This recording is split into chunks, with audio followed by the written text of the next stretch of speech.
This week, your spelling list is Phonics List 4, diphthongs. A diphthong is a sound formed by the combination of two vowels in a single syllable, where the sound begins as one vowel and moves toward another.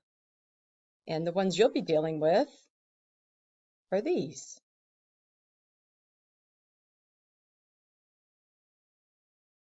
So the words with diphthongs that you'll be dealing with this week have 4 different spellings. So you have the OI spelling with coin and voices. You have the OY spelling with loyal. You have the OU spelling with grouch, hound, south, pouch, wound, thousand, mound.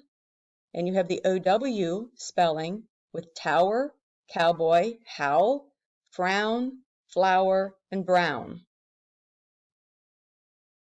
You'll have a spelling city assignment for these words this week and a spelling test.